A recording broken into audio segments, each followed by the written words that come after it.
Like I said, originally we had our 275-gallon tote here. This was the fish tank. We had a 30-gallon trash can in the ground because the water was flowing out of this pipe and dropping into the sump tank. It would then be pumped up with a large pump that would cycle on and off with a float valve, pump the water back into the tank. The tank's level would vary a little, but not enough for us to care.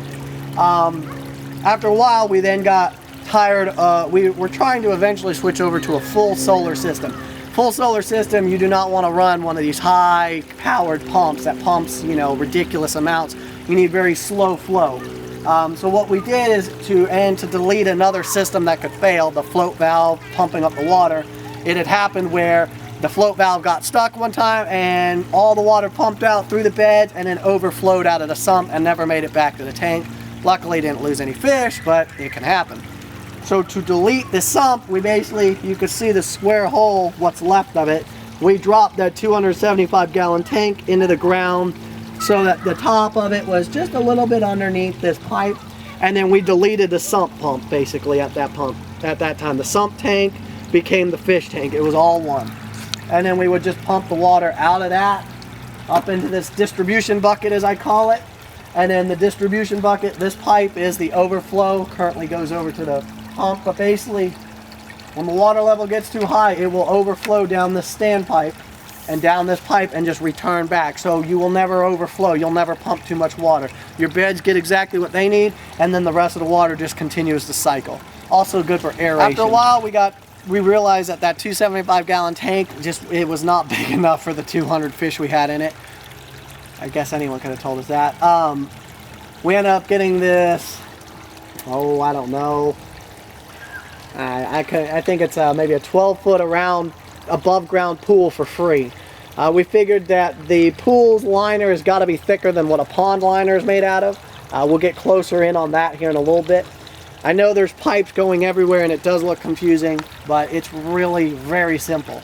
I will go over all the piping here shortly.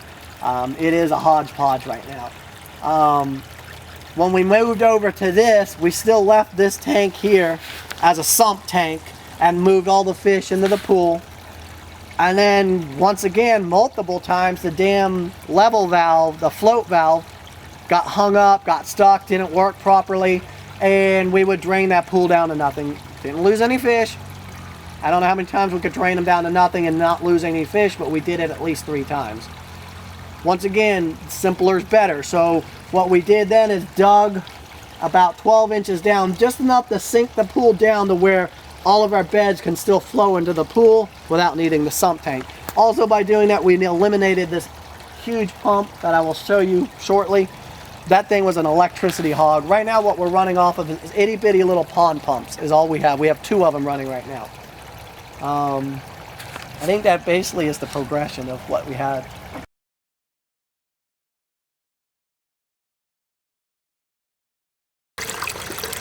Okay, this is our distribution bucket. As you can see, standing on a ladder, I'm gonna bust my ass. The water pumps in through these. All the water flows into here. It goes through into the bucket. It's allowed out of the bucket through one pipe here to go into one set of beds. There's another pipe on the other side. Whatever excess water is not used comes to the top of this standpipe basically, and then flows out of the bucket.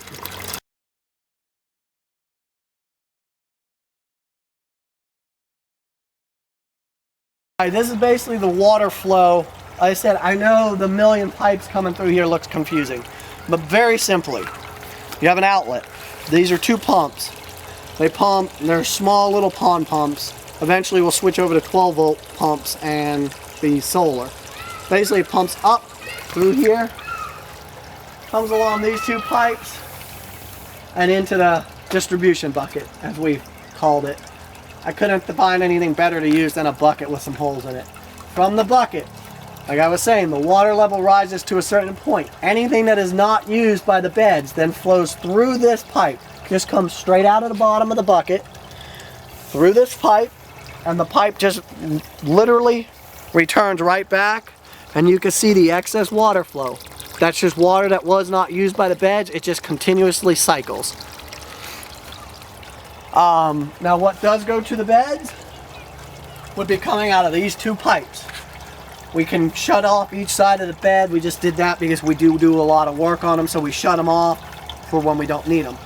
From there, each bed is pretty much set up the same. You have the water runs through this pipe, into these valves, into the bed. You can control your water flow. Once the water, once the water height gets correct, it will start the auto siphon, the bell siphon, many different names for them. From there, the water will pretty much come out of the bottom of this. Here's one of the pipes, and just return straight back to the fish tank. It's very simple. It's just we've got a lot of different tests and trials and errors and figuring out different things. And then you got pipes everywhere. We are literally in the process of cleaning this up and then making this to where we can also have a greenhouse over our entire grow beds of the aquaponics. Something else that you will need to do, especially live in sunny type of states, you want to cover your fish tank. And the reason you want to do that is you'll start getting a major amount of algae growth in it. And then your water turns green, and it's not nearly as pretty to look at. Not that a inflatable pool is pretty to look at, but it's nice to go in here and actually look at your fish. Something that we like to see. Plus you can kind of, hey, the fish are swimming upside down, they're dying, something's wrong. Also another big thing that we learned is that it takes the water a while to mature. I'd say a couple months. When you first fill up or when you do massive water changes, you will be battling your pH. Your pH needs to sit at about 6, 8, 7, somewhere in there. Ours likes to climb up when we first do a major water swap. Say we lost all the water, something happened, we move something. Either way, when we have a lot of new water, our pH likes to creep up, and sometimes into the 8s. Anything over, mid 7s, the plants aren't able to absorb the nutrients. They will start losing their color. They'll turn white. Actually, most of our plants have recovered, but we did have a pH swing when we lost all of our water one time. The best way to do that is use muriatic acid, especially with live fish. You don't want to use a lot. You've seen me dump in a couple swigs real quick. That'll probably drop at 0.3 to 0.5 what's the scale called? pH? 0.3 to 0.5 pH. You don't want to do large pH swings. You'll kill all your fish in a heartbeat.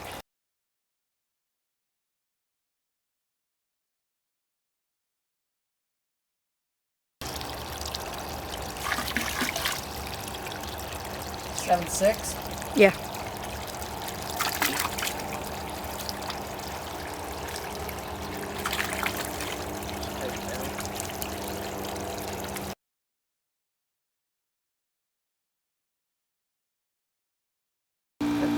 This was our sump pump from the sump tank, whether it had been the 30-gallon or the 275-gallon sump, depending on what time it was in the stage of building this.